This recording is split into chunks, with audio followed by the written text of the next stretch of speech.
In the shadowed cradle of ancient spires, where the wind whispered secrets of forgotten wars, a single drop of blood traced the curve of a chalice like a lover's tear, promising both union and ruin. The kingdom of Eldoria teetered on the brink of oblivion, its banners frayed by relentless sieges from the shadowed realm beyond the Iron Veil. For centuries, the mortal lands had clashed with the eternal ones, vampires who ruled from mist-shrouded citadels, their thirst a metaphor for the endless hunger of power. Queen Isolde, her once vibrant eyes hollowed by grief and the poison of a wasting illness, had watched her realm fracture. At 42, she was a woman forged in the fires of betrayal, her husband slain in a coup, her only son lost to the border skirmishes, leaving her to rule a court riddled with whispers of surrender. Desperation clawed at her like thorns, and in the grand hall of obsidian-veined marble, under the flicker of iron chandeliers, she made her choice. Ilara Voss, the offering, stood before the assembly, not as a warrior, but as a relic of fragility. 28 years old. Born in the fog-choked villages of the northern moors, Ilara had been orphaned young by a plague that stole her parents and left her scarred. A faint, silvery line across her left palm from a childhood fever dream she could never fully recall. She was no princess, no symbol of purity. She was a healer, her hands calloused from brewing salves in hidden glades, her body marked by the quiet despair of unrequited loyalties. Abandoned by lovers who fled the kingdom's decay, disillusioned by a faith that promised salvation but delivered only ash, Ilara had sought solace in the wild herbs that masked her growing pallor, a subtle sickness gnawing at her lungs from the tainted air of war-torn fields. Yet in her emerald eyes burned a defiant spark, a refusal to fade quietly. The ritual was etched in the annals of desperate diplomacy, an offering of peace, a mortal bride to bind the bloodlines. Isolde's voice echoed through the hall, heavy with the scent of beeswax candles and impending rain. To the vampire king of Nocturne we send Ilara Voss. Let her light pierce your endless night, and may this union end the crimson tide that drowns us all. The courtiers murmured, their silks rustling like dry leaves, but Ilara felt only the chill draft snaking through the arched windows, carrying the distant howl of wolves. Bound in silver chains that bit into her wrists, symbols of trust, they called them, though they felt like shackles, she was led through the veil at dusk. The journey blurred into a tapestry of torment, wagons jolting over root-tangled paths, the metallic tang of blood from slain scouts lingering in the air, and knights huddled under threadbare cloaks, her breath fogging in the frost-kissed air.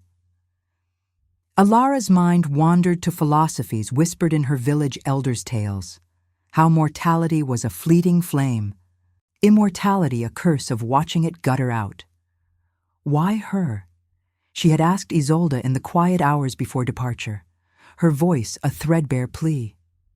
The queen had only touched her scarred palm, murmuring of prophecies, a Dhampir's blood to bridge worlds, though Ilara dismissed it as fevered fancy.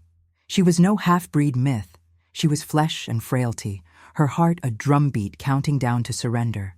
Nocturne's gates loomed like jagged teeth against a bruised sky, the castle a labyrinth of blackened stone and velvet drapes that absorbed light like secrets. Guards with eyes like polished obsidian escorted her through corridors where torchlight danced on frescoes of ancient battles. Vampires rising from graves, mortals kneeling in supplication. The air hummed with the low thrum of unseen heartbeats, or perhaps it was her own, amplified by fear. She was stripped of her simple woolen gown in a chamber of crimson tapestries, bathed in rosewater that stung her skin, and draped in a gown of deep scarlet silk, its folds whispering against her like a lover's breath. The texture clung, heavy and intimate, mirroring the weight in her chest. King Draven awaited in the throne room, a figure carved from shadow and regret. Immortal for over 5 centuries, born human in the sunlit valleys of what was now Eldoria's heartland, he had been turned during a border raid, his maker a vampire lord, slain in the same frenzy. Draven was no monster of folklore. He was a philosopher king, his library vast with tomes on ethics and the soul's endurance. Solitary by choice, haunted by the guilt of wars he could not end, his own kind's expansion a echo of mortal greed, he sought not conquest, but stasis, a fragile peace amid the political machinations of rival clans. Tall and lean, with hair like raven wings and eyes the color of storm-tossed seas, he bore a faint scar along his jaw, a remnant of his turning, a mark he touched in moments of doubt. Ethical to his core, he had refused the throne's darker rituals, yet loneliness carved deeper than any blade. He rose as she entered, the throne of carved ebony creaking softly. Candelabras cast golden pools on the floor, their flames guttering in the draught from high, leaded windows where rain began to patter like hesitant fingers. "Ilara vos," he said, his voice a velvet rumble, resonant with the weight of eternities unspoken. "You come as peace, but what chains do you carry in your heart?" She met his gaze, her pulse a wild staccato against the quiet, rationalizing the pull she felt. Not desire, she told herself, but the survival instinct of the cornered. The air between them thickened, scented with aged leather and the faint metallic undercurrent of blood wine in crystal decanters.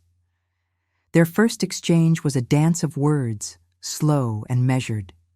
He spoke of the beauty in human suffering, how it illuminated the soul's fragility, while she countered with the bitterness of abandonment, her voice laced with the ache of her illness. "Eternity is no gift if it means watching all you love crumble to dust," he confessed, his fingers brushing a lock of her hair, the touch electric, resisted, yet inevitable. She pulled away, the silver chains clinking, but the scar on her palm tingled, as if awakening to some buried truth. As the night deepened, the rain swelled to a torrent, drumming against the glass like accusations. Draven led her to a balcony overlooking mist-veiled valleys, where the wind carried the distant clamor of armies, Eldoria's forces probing the borders, a reminder that peace was a lie woven from necessity. In the moonlight's silver wash, he revealed a small, ornate locket at his throat, its surface etched with a rose in perpetual bloom, a symbol of love's lost to time. "Every immortal was once someone who chose not to die," he murmured, his breath cool against her skin. Alara's hand trembled as she touched it, the metal warm from his body. Or was it hers? But as the storm raged, a shadow stirred in the tree line below. A scout from her homeland, bow drawn, eyes gleaming with betrayal. Isolde's orders had been clear: peace through infiltration, not union. Alara's heart seized, torn between the fragile thread of connection forming with this solitary king, and the blade hidden in her sleeve, pulsing with the promise of blood. The choice loomed, invisible yet omnipresent, as thunder cracked the sky like a breaking vow. The rain lashed the balcony like a scourge from the gods, each drop a cold accusation against the stone, mingling with the metallic scent of wet earth rising from the valleys below. Alara's fingers tightened around the hidden blade in her sleeve, its edge a whisper against her skin, sharp as the betrayal coiling in her gut. The scout's silhouette sharpened in the lightning's flash, a familiar face from Eldoria's ragged ranks, his bowstring taut, arrow nocked not for Draven, but perhaps for her, the defector, or to signal the shadows gathering beyond the tree line. Isolde's whispers echoed in her mind. Infiltrate, unsettle, strike when the veil thins. Peace was a mask. The true offering was a dagger in the dark. Draven stood unmoving beside her, his profile etched in moonlight, oblivious to the peril threading through the storm. The locket at his throat caught the silver glow, the etched rose seeming to pulse with a life of its own, a relic of choices long decayed. He turned to her then, his storm-sea eyes searching her face, reading the tremor in her lips as if it were a verse from one of his forbidden tomes. "The night reveals what daylight conceals," he said softly, his voice weaving through the gale like smoke. "What shadows haunt you, Ilara? Speak them, and perhaps they lose their fangs." She hesitated, the blade's weight a burning secret, her scarred palm itching as if the silver line there yearned to trace his skin instead. Rationalization flooded her. This king was no savior, merely a gilded cage in a war of endless hungers. Yet the pull toward him defied logic, a gravitational ache born of his solitude mirroring her own fractured isolation. Her illness stirred in her chest, a dull fire in her lungs, reminding her of mortality's cruel brevity. Why trust a vampire's ethics when her queen's commands dripped with the blood of necessity? But in his gaze she glimpsed not hunger, but a profound weariness, the guilt of centuries etched in the faint lines around his mouth. The scout's arrow whistled, a warning shot, embedding in the balcony's balustrade with a crack that split the thunder. Draven whirled, his form blurring into predatory grace, a low growl rumbling from his throat as he shielded her with his body. The air thickened with the scent of ozone and fear sweat, the wind whipping her scarlet gown like flames.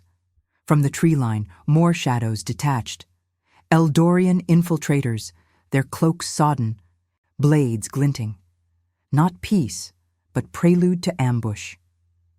Draven's hand found hers, cool and unyielding, pulling her back into the throne room as shouts pierced the storm, the clash of steel echoing like a dirge.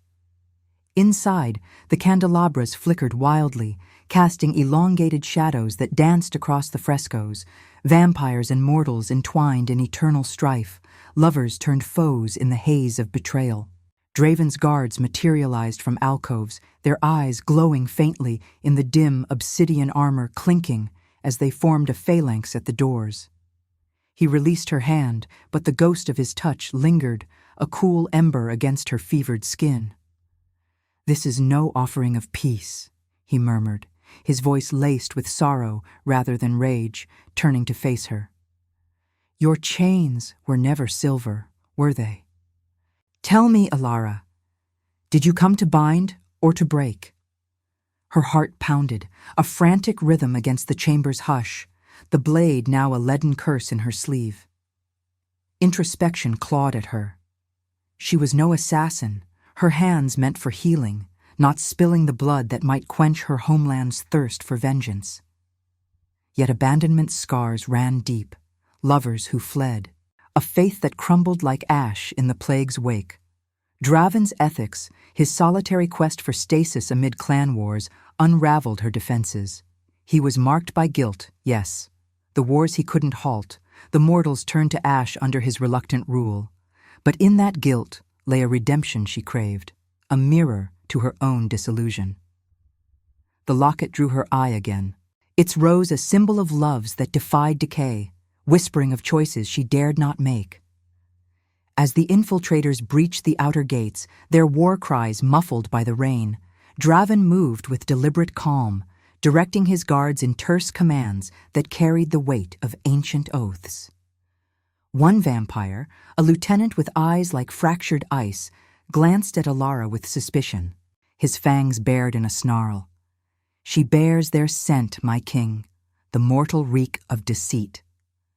Draven silenced him with a raised hand, his gaze never leaving her. Deceit is the shadow of desperation, not her soul. Guard the halls. Let no blade taste our blood tonight. The battle spilled inward, a symphony of grunts and steel on stone. The air growing heavy with the copper tang of blood, mortal and immortal mingling in crimson rivulets across the marble. Ilara backed against a velvet-draped wall, the fabric's plush texture grounding her as panic surged. Her lungs burned, the illness flaring like thorns in her breath. But she drew the blade anyway, its hilt slick in her palm. Not to strike him, no. The thought recoiled like venom, but to defend or to end her own complicity. Draven fought like a tempest contained, disarming foes with precise, almost merciful strikes, his scar along the jaw catching the candlelight as he spared a mortal's life, whispering of truces lost. In the chaos, an infiltrator lunged at her, eyes wild with fanatic zeal, his dagger aimed for her throat. Time slowed, the room's sounds fading to the distant drum of her pulse, the patter of rain on glass. Draven was there in an instant, his body intercepting the blow, the blade grazing his arm. Dark blood welled, not red but a deeper obsidian hue, staining his shirt like spilled ink.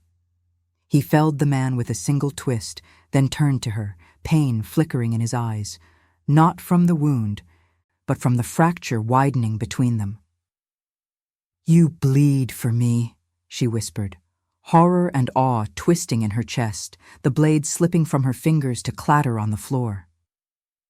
He touched the locket, the roses etching warm under his thumb, and for a moment, the war outside dissolved. "We all bleed, Ilara, in choices, in the loves we resist." His words hung, intimate and raw, as the last infiltrator fell, leaving the chamber a tableau of shattered peace. But in the silence that followed, a raven's cry pierced from the balcony, carrying a message tube in its beak, sealed with Isolde's crest. Draven retrieved it, breaking the wax with hands still slick with his own blood. His face paled, not from loss, but revelation. Terms of war, demanding Ilara's return, or Eldoria's full surrender. The choice crystallized, invisible death hovering like frost on the windows, loyalty to a crumbling kingdom, or the treacherous bloom of something eternal. Her scarred palm burned as she reached for the locket, their fingers brushing, the storm's fury now a mere echo to the tempest within. The chamber's air hung thick with the residue of violence, a cloying veil of blood and rain-soaked stone that clung to Ilara's skin like an unwanted confession. The fallen infiltrators lay scattered, their forms twisted in the candlelight's wavering embrace, shadows pooling around them like spilled secrets. Draven stood before her, the message tube still clutched in his fist, its wax remnants crumbling like the fragile truces of old. His obsidian blood had ceased flowing, the wound on his arm sealing with unnatural swiftness, leaving only a dark stain that bloomed across his shirt like an accusation. Ilara's breath came in shallow rasps, her lungs protesting with that familiar, insidious burn, a reminder that her body was a vessel cracking under the weight of too many unspoken truths. She withdrew her hand from the locket, the brief brush of their fingers sending a shiver through her, cool as moonlight on fevered flesh. The rose etched there seemed to mock her now, its petals a promise of endurance she could neither claim nor deny. "What does it say?" she asked, her voice a threadbare whisper, laced with the dread of revelations that could shatter the fragile bridge between them. Draven's eyes, those storm-tossed depths, held hers without flinching, but sorrow etched deeper lines into his face, the scar along his jaw catching the flicker of a dying flame. "Isolde demands your return," he replied, his tone measured, resonant with the gravity of centuries spent navigating betrayals. "Or Eldoria yields its borders, its people to our mercy." He let the words settle like ash from a guttering fire, the chamber's silence amplifying the distant rumble of thunder, now retreating like a defeated foe.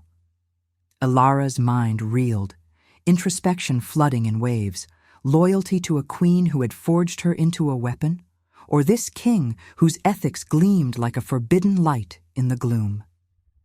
She had come resisting, rationalizing every step as duty's cold dictate, yet here, in the velvet hush, the inevitable tugged at her soul, a connection born not of passion's blaze, but of shared solitude, two fractured beings orbiting the void of loss. The locket's chain swayed gently as he moved, drawing her gaze to its warmth, an anomaly against his eternal chill.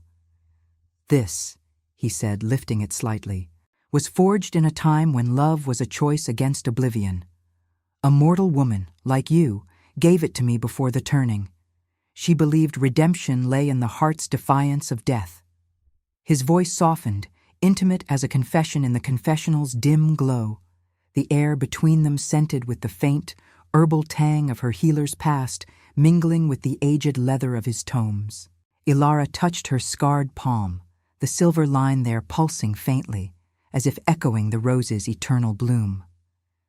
Was it mere fevered fancy, this whisper of Dhampir blood in her veins? Her illness, the pallor that mirrored his pallid grace, could it be the shadow of something more, a bridge to the immortality she both feared and envied? Guards dragged the message raven away, its wings fluttering in futile protest, while servants, silent wraiths in black livery, cleared the fallen, their footsteps muffled on the blood-slick marble. Draven gestured to a side door, leading her through a labyrinth of corridors where torchlight played across tapestries depicting ancient wars. Vampires rising from mist-wreathed graves, mortals offering chalices of peace that turned to poison. The castle's stone walls seemed to breathe, cool and unyielding, textured with the patina of ages, and Ilara's gown whispered against them, the scarlet silk now marred with faint splatters of conflict's grim palette. Her heart ached with the philosophy of it all, how suffering's beauty lay in its transience, a flame that illuminated even as it consumed. They emerged into a private library, a sanctum of towering shelves groaning under the weight of leather-bound volumes, the air rich with the musty perfume of ink and forgotten wisdom. A fire crackled in a hearth of carved obsidian, its golden light dancing on crystal decanters of blood wine that glowed like rubies in the gloom. Draven poured a measure, offering it to her not as sustenance, but as solace, his movements deliberate, almost tender. "Drink if it eases your mortal fire," he said, settling into a high-backed chair of deep burgundy velvet, the fabric sighing under his form. Ilara accepted the glass, the liquid's warmth seeping through the crystal, tempting her parched throat. She sipped, the taste metallic and strangely vital, chasing away the chill in her bones, though her mind rebelled. This was no elixir of healing, but a step toward the shadow she resisted. Seated across from him, the fire's heat a counterpoint to his cool presence, she unraveled her dilemmas in halting words. "I was sent to break you, not bind," she admitted, her voice trembling like leaves in the wind, the confession a ritual of its own, raw and exposing. "My queen's wars have hollowed me, lovers fled, faith turned to dust in the plague's wake. Yet here, with you, I feel seen, not as a pawn, but as a soul teetering on eternity's edge." Draven leaned forward, the locket catching the firelight, its rose a beacon in the dim. "Guilt is my eternal companion," he confessed, his fingers tracing the scar on his jaw, a tactile memory of the night he chose not to die. "I rule to halt the hunger, but clans whisper of conquest, and your world's desperation feeds the cycle. Love, Ilara, is the curse that redeems. It demands we choose, again and again." The intimacy deepened as the night wore on, their words weaving a tapestry of philosophies, the allure of human fragility against immortal stasis, the redemptive spark in suffering's forge. Her hand found his across the table, the contrast stark, her warmth to his chill, her scarred palm pressing against his unmarked one.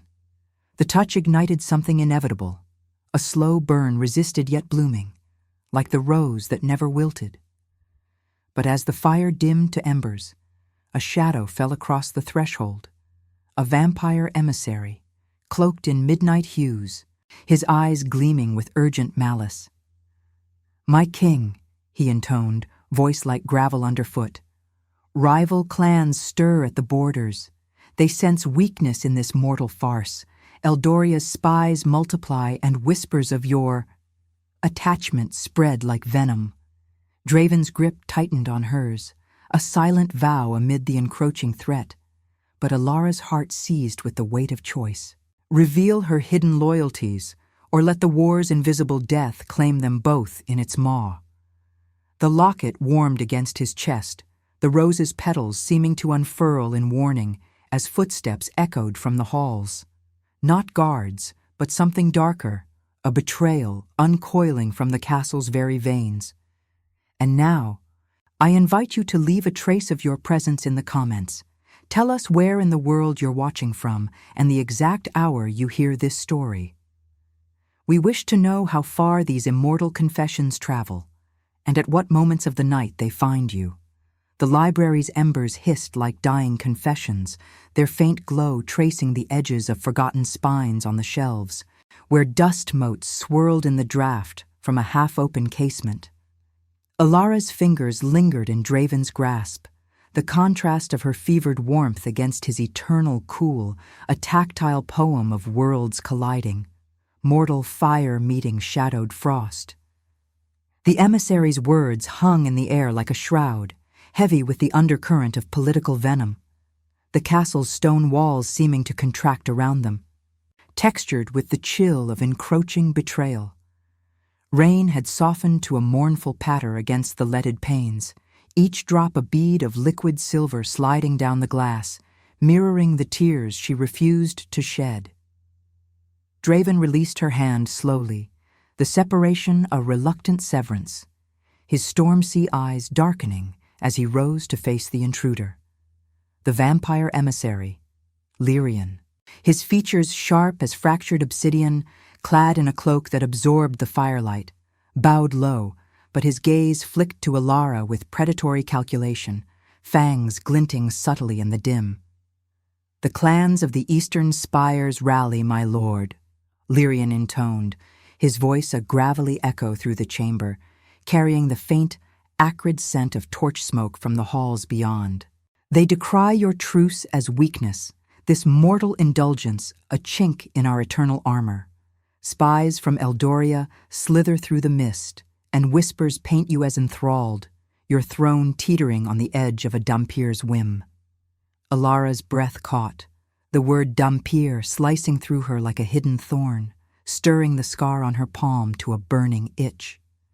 She had dismissed it as village myth, a fevered echo from her plague-scarred youth, but here, in this sanctum of truths unspoken, it coiled around her illness like a serpent awakening.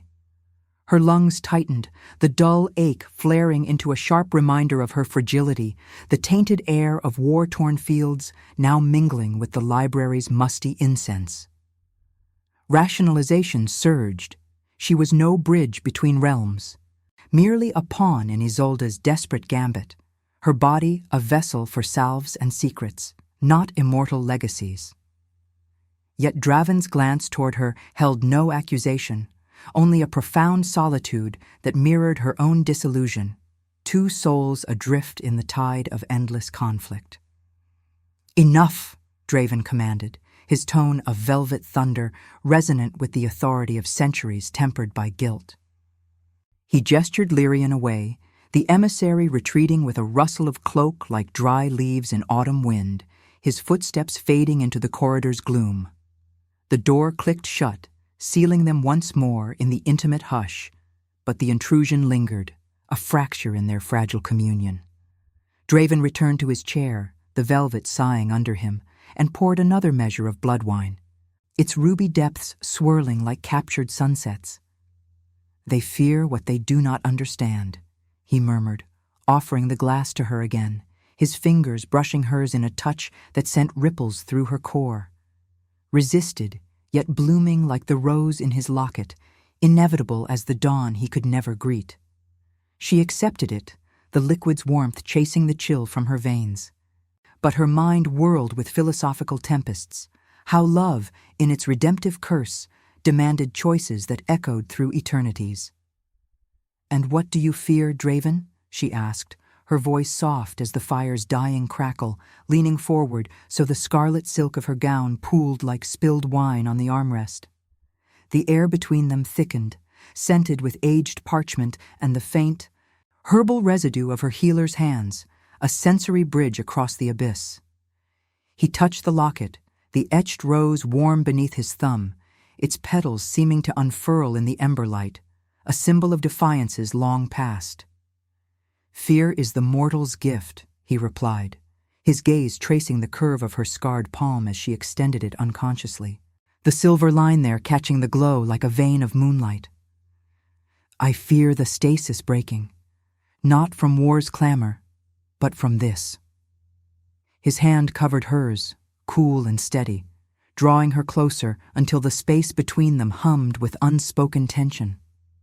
Introspection wove through her, abandonment's wounds, lovers who vanished into the kingdom's crumbling shadows, faith eroded by plague and betrayal, all paled against the ethical solitude of this king, who ruled not with fangs bared, but with a philosopher's restraint, haunted by the mortals lost to his kind's inexorable hunger.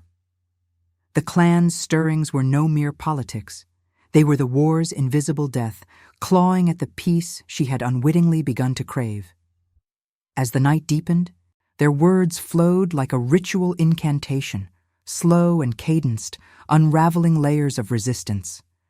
He spoke of his turning, a raid in sunlit valleys, the choice to embrace eternity amid the blood-soaked earth, guilt etching his soul like the scar on his jaw. "Every immortal was once someone who chose not to die," he whispered, his breath a cool caress against her temple, the locket pressing lightly between them as she leaned in.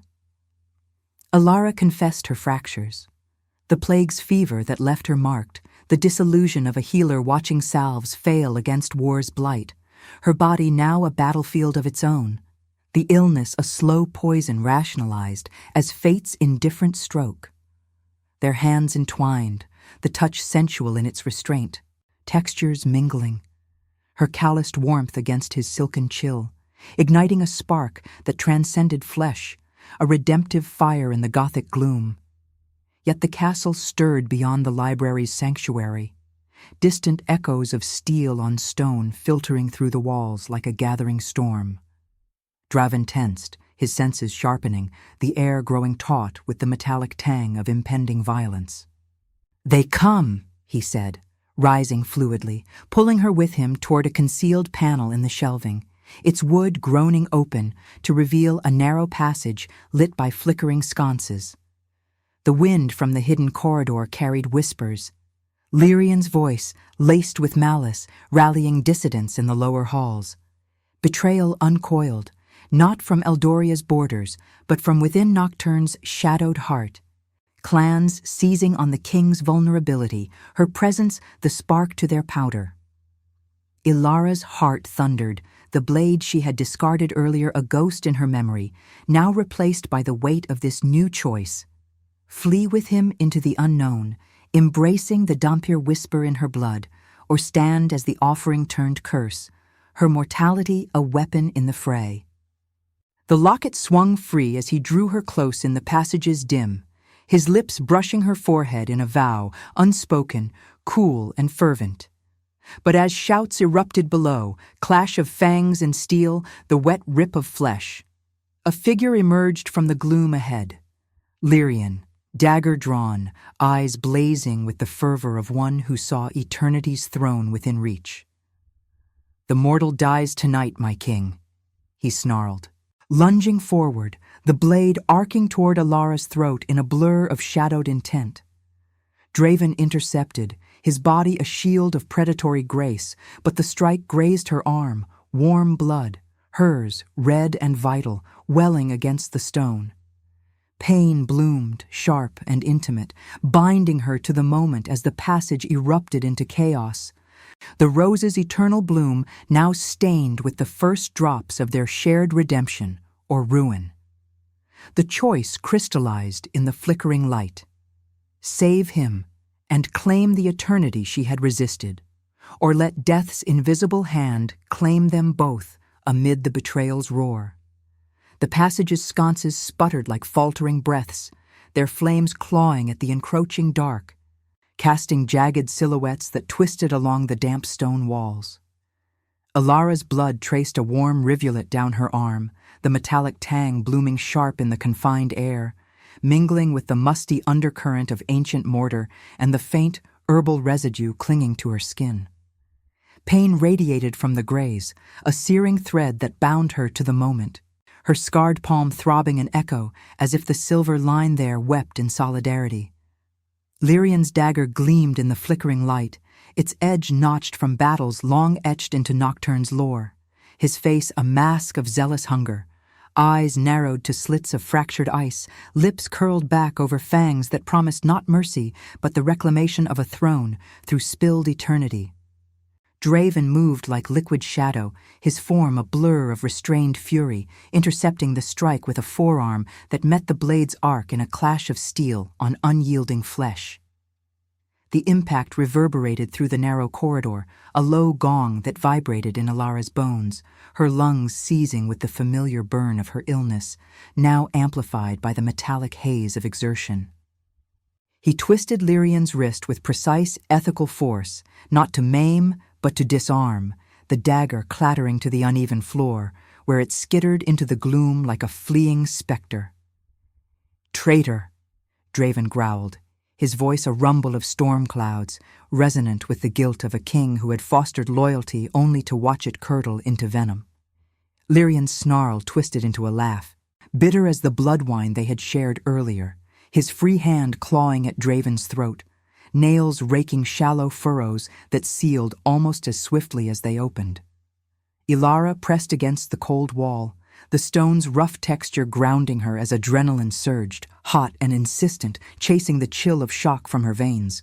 Introspection clawed through the chaos. This was no distant war of borders and queens, but an intimate unraveling. Betrayal's blade turned inward on the very heart she had begun to resist claiming. Her blood, red, vital, mortal, dripped onto the floor, pooling in irregular patterns that caught the sconce light like scattered rubies, a visceral reminder of her fragility amid immortals who bled only shadows. Why fight for a kingdom that had cast her as chattel, or this solitary ruler whose ethics gleamed like forbidden moonlight? The locket at Draven's throat swung free in the fray, the etched rose catching a stray flame, its petals seeming to pulse with a defiant warmth, whispering of choices that defied the grave. Lyrian lunged again, bolstered by the clamor echoing from the halls below, shouts of dissident clansmen, the wet thud of bodies yielding to fangs and steel, the castle's veins pulsing with Nocturne's own civil strife. Draven parried, his movements a dance of philosophical restraint, sparing blows that could have ended the emissary in an instant. Guilt shadowed his features, the scar along his jaw tightening as he pinned Lyrian against the opposite wall, the impact dislodging flakes of mortar that sifted down like ashen snow. "Why?" Draven demanded, his breath cool and even, though his eyes held the storm's full fury. "I sought stasis for us all, end the hunger that devours kin and foe alike." The vampire's laugh choked into a gasp, his gaze flicking to Alara with venomous triumph. "Stasis? You dote on a mortal whore, whispering of Dhampir myths while Eldoria's spies feast on our weaknesses. The clans will not kneel to your sentimental rot. Eternity demands purity, not this. Pollution." The word struck Alara like a lash, stirring the whisper in her blood, the scar on her palm igniting as if branded anew. She was no myth, no half-breed savior. She was broken flesh, her body a canvas of plague scars and war's slow poison, lungs ragged with each inhale of the passage's fetid air. Yet in Lyrian's accusation lay a mirror to her own resistances, the rationalization of duty over desire, abandonment's echo in every lover who fled her fading light. Draven's solitude called to her own, a redemptive curse that promised transformation amid the suffering. With a surge of desperate will, Alara lunged forward, her uninjured hand seizing a loose sconce from the wall, its iron bracket heavy and scalding from the flame. She swung it like a healer's pestle-turned weapon, the metal connecting with Lyrian's temple in a dull crack that echoed through the stone. He staggered, blood, dark and viscous, welling from the gash, his body slumping against Draven's hold. The king released him, letting the emissary crumple to the floor, where he lay twitching, the betrayal's roar fading to labored breaths. Ilara's arm throbbed, the wound's warmth spreading like an intimate fire, her vision blurring at the edges from the effort, the illness clawing deeper into her chest with each heave. Draven turned to her, his cool hand cupping her face, thumb tracing the line of her jaw with a tenderness that pierced sharper than any blade. The locket rested against her skin now, transferred in the scuffle, its rose warm as if alive, pressing into her collarbone like a vow etched in metal. "You fought for me," he murmured, his voice intimate as the rain's distant sigh against the castle's hidden vents, the air between them thick with the scent of spilled blood and smoldering wick. "In this chaos, you chose." Her heart stuttered, a wild cadence against the quieting passage, philosophical tempests swirling. Love was no immediate blaze, but a slow unfurling, resisted through layers of disillusion and guilt, inevitable as the death that shadowed every step. Her scarred palm covered the locket, fingers intertwining with his, the textures mingling, calloused warmth to silken chill, a ritual of sorts, binding mortal frailty to immortal regret. They fled deeper into the passage, Draven supporting her weight as her steps faltered, the stone floor slick underfoot with mingled fluids. Each footfall a muffled echo of the battles raging above and below. Whispers filtered through the walls, clan lords decrying the king's mercy, Eldoria's forces probing the weakened gates under Isolde's cunning banner. The air grew colder, textured with the damp kiss of subterranean draughts, carrying the faint, earthy perfume of roots and forgotten crypts. Ilara's mind wandered to the beauty in this suffering, the way pain illuminated choices, transforming despair into a defiant spark. Draven's guilt was palpable, a weight in his grip, haunted by the wars he could not quell, the ethical throne now crumbling under betrayal's siege. Yet in her, he glimpsed redemption, a Dhampir's latent light piercing his endless night. They emerged into a hidden chamber, a sanctum buried beneath the castle's heart, walls veined with luminescent quartz that glowed softly like captured moonlight, illuminating a low altar of polished obsidian flanked by ancient tomes and a single, eternal flame in a silver censer.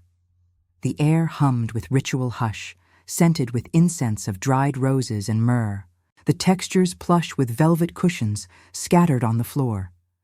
Draven eased her onto one, his hands deft as he tore a strip from his stained shirt to bind her wound, the fabric cool against her fevered skin. "Here, away from the fray," he said, his eyes searching hers, the locket now shared between them, dangling from her fingers like a bridge across the abyss. "We must choose. Ilara, your blood calls to mine, the Dhampir truth awakening. Bind with me, and we end this cycle, refuse, and death claims us in the shadows above." Her breath came in labored waves, the illness a thorned crown in her lungs, but the revelation crystallized, not surrender to Isolde's wars or the clan's hunger, but a transformation born of love's dual edge, redemption and curse entwined. She traced the rose's etching, the metal warming under her touch, as distant roars swelled, the invisible specter of death closing in. "I choose," she whispered, leaning into him, their lips meeting in a kiss cool and fervent, sensual in its poetic restraint, the flames glow dancing on their joined forms.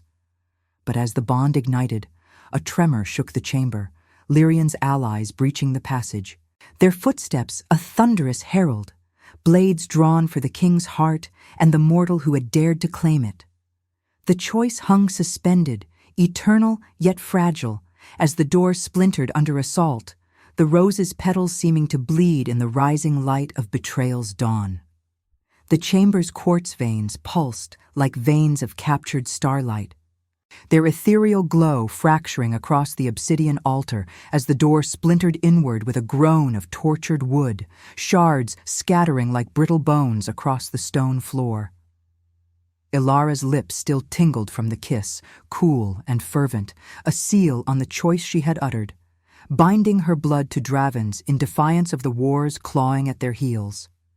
The locket lay heavy against her chest, the etched rose warm as a heartbeat, its petals seeming to unfurl in the incense-thick air, scented with the dry, poignant bite of myrrh and crushed petals, a ritual perfume that clung to her skin like a second vow.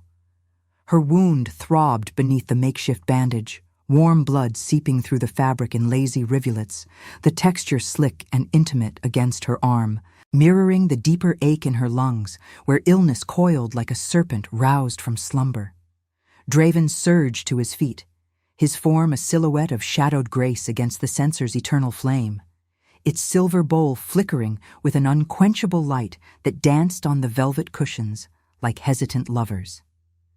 The intruders poured in, 5 clan dissidents, their cloaks sodden from subterranean drips, eyes gleaming with the feral hunger of those who saw eternity as conquest, not contemplation.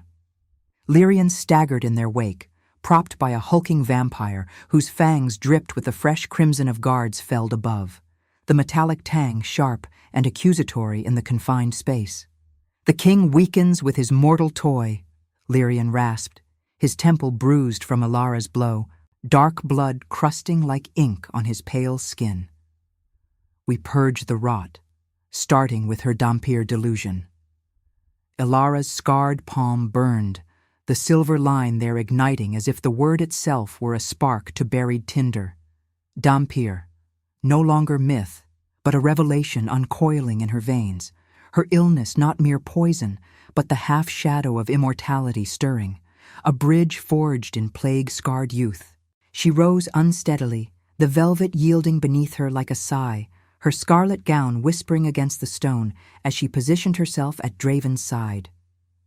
Rationalization had crumbled, resistance yielded to the inevitable pull, this love a curse that redeemed through its very torment. Her body, broken by abandonment and war's blight, yearned for the transformation it promised. Eternity, not as stasis, but as shared defiance against the invisible death that shadowed every choice. The dissidents advanced, blades drawn in a symphony of steel hissing from sheaths, the air thickening with the low growl of throats bared in challenge. Draven's hand found hers, cool and unyielding, intertwining fingers in a grip that grounded her amid the rising clamor. The thud of boots on stone, the ragged breaths of immortals driven by political venom, the distant roar of battles spilling through the castle's veins like a river of blood. He moved first, a whirlwind of ethical precision, disarming the nearest foe with a twist that sent the blade skittering into the quartz glow, sparing the fatal strike even as fangs snapped inches from his throat. Guilt etched his features, the scar along his jaw tightening like a memory resurfacing. The wars he had waged and lost, the solitude that had armored him until her arrival. "This ends the cycle," he declared, his voice a velvet command cutting through the fray, resonant with the philosophy of a king who ruled not by hunger, but by restraint. Ilara fought beside him, her healer's instincts twisted into survival's fire. She seized a fallen dagger, its hilt rough and cold, swinging it with the desperation of one who had long rationalized frailty as fate. The blade grazed a dissident's arm, drawing obsidian blood that splattered her cheek, warm and viscous, tasting of iron and antiquity on her lips. Pain flared in her chest, lungs seizing with the textured burn of exertion, each breath a labored rasp against the incense haze. Introspection pierced the chaos. Suffering's beauty lay in this, the mortal flame illuminating the shadows, transforming disillusion into purpose. Lovers had fled her fading light. Faith crumbled to ash in plague's wake. Yet here, in Draven's shadowed orbit, she glimpsed redemption, a love that oscillated between light and abyss, life and endless night. Lyrian lunged at her, his form a blur of malice, claws raking the air where her throat had been a heartbeat prior. Draven intercepted, slamming him against the altar with a force that cracked the obsidian, the eternal flame leaping higher in protest. casting golden pools that danced on their entangled forms. Ilara's dagger found purchase in Lyrian's shoulder, pinning him as Draven's hand pressed to her wound, his touch a ritual catalyst. Cool energy surged through her veins. The lockets rose, blooming with inner heat, awakening the Dhampir essence, her blood mingling with his in a silent vow, illness receding like mist before dawn. Not full turning, but a bridge. Mortality tempered by eternity, her pallor gaining a subtle luminescence, the scar on her palm silvering brighter, a mark of chosen transformation.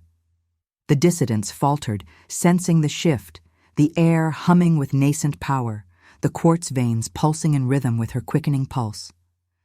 Lyrian writhed, his snarl twisting into a gurgle as Draven withdrew. The emissary collapsing in a heap of twitching shadows, allegiance broken not by death, but by the king's merciful exile into the castle's depths. The others retreated, footsteps echoing into the passage like retreating thunder, leaving the chamber a tableau of shattered peace. Blood-streaked stone, toppled tomes, the censer's flame steady as a heartbeat. Rain pattered faintly through hidden vents, a soothing counterpoint to the quiet that settled, textured with the plush hush of velvet and the faint herbal echo of her salves long past. Draven drew her close, their bodies entwined in the quartz glow, the locket now shared between them, its rose a symbol of loves that defied decay. "You chose eternity for us," he whispered, his lips brushing her temple, cool and intimate, the air between them scented with myrrh and mingled blood, a sensory hymn to their union. Ilara's heart steadied, the burn in her lungs easing to a warm ember, her disillusion transmuted into quiet resolve. Wars raged above. Isolde's demands and clan whispers a distant clamor, but here, in this buried sanctum, love's dual blade had carved redemption from curse. She was no longer offering, but equal. Dhampir awakened, healer turned guardian, her fragility now a strength woven with his guilt-forged ethics. Yet as dawn's first pallor filtered through cracks in the stone, a light he could never fully embrace, a raven's shadow crossed the quartz, bearing Isolde's final missive, surrender or annihilation. The choice lingered, not ended, but evolved, their bond a fragile light against the encroaching shadows of realms still at war. In his arms, Ilara traced the rose's petals, feeling the pulse of eternity within, knowing every immortal was once someone who chose not to die, and now so was she. If this story has already captured you, leave a like. It helps the voices of those who chose eternity reach more hearts.